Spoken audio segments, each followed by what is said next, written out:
ده مش قادر اشيله، ده مش قادر ارفعه. العلبة هتطير مننا. تعالوا نجرب كده، بسم الله الرحمن الرحيم. هتيجي بقى نقفل ترند البرجر في عز الساعة دي، لازم حاجة تدفيك.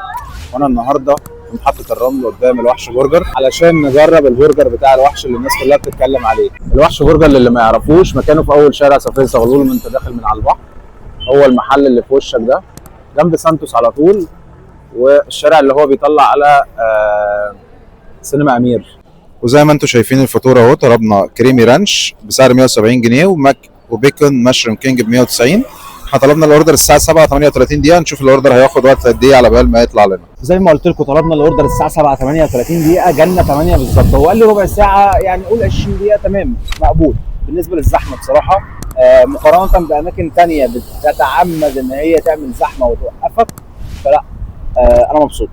عموما الباكج بتاعته بصراحه شكلها حلو قوي، شكلها شيك. تعالوا نشوف كده اول اوردر او اول حاجه احنا طلبناها كانت ايه.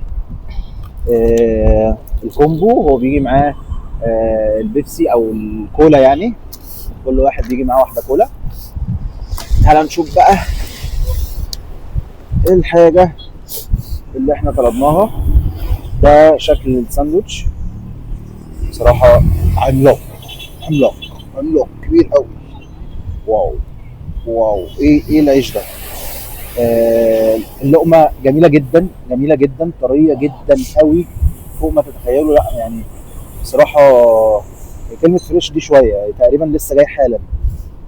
معاه طبعا البطاطس ومعاه السمبوسه، في 2 موتزاريلا ستيكس تمام. والصوصات شايف الصوص شويه على اللي بيطلع في الريفيوهات، يعني حاسه قليل شويه.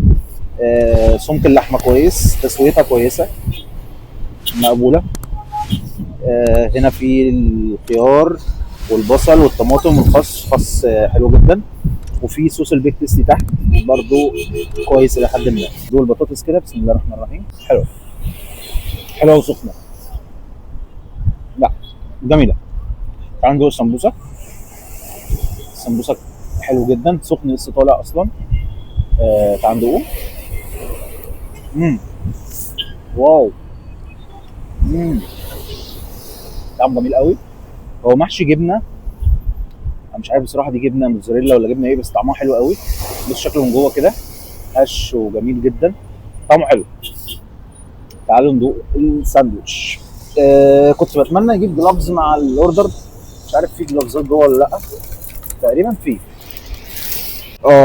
ده ايه ده، منديل و في جلافز وفي كمان منديل مبلل.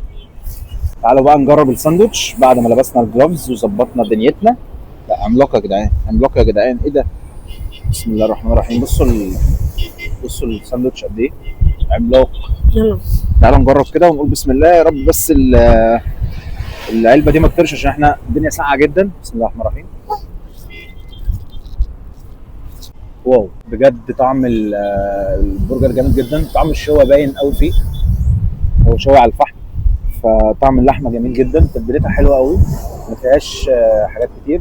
بص كده شكل الساندوتش، بص شكل اللحمه، طعم السوا بتاعها والشوي باين فيها قوي. ودي كانت تجربتي للتشيز رانش، بصراحه تجربه جامده جدا وانصحكم بيه بشده. تعالوا بقى نخش على بعضه، بيكون مشروم كينج. تعالوا نشوف بقى هو كينج فعلا ولا لا. تعالوا بقى نشوف مكونات الساندوتش ده في البيف بيكن تمام، بيف بيكن مشروم والصوصات اللي عليها. الصوصات هنا مغرقه برضو، قطعه اللحمه ممتازه، تسويتها نفس السوا مظبوطه. في هنا نفس الموضوع برضو، الخيار المخلل والبصل والطماطم، خس جميل. تحت خالص الصوص بتاعهم. تعالوا نجرب بقى. ده مش قادر اشيله، ده مش قادر ارفعه. العلبه هتطير مننا. تعالوا نجرب كده، بسم الله الرحمن الرحيم. ده اجمد بكتير، ده جامد بصراحه، عجبني قوي. يعني الاثنين حلوين بس ده احلى قوي. برشحه لكم بشده. وتوتال اوفر اول بصراحه اديله 9.5 من 10. اتمنى طبعا الفيديو يكون عجبكم. لو الفيديو عجبكم ما تنسوش تعملوا لايك وشير للفيديو واشتراك ومتابعه للقناه والصفحه علشان يوصل لكم كل الفيديوهات الجديده. اشوفكم في فيديو جديد، سلام.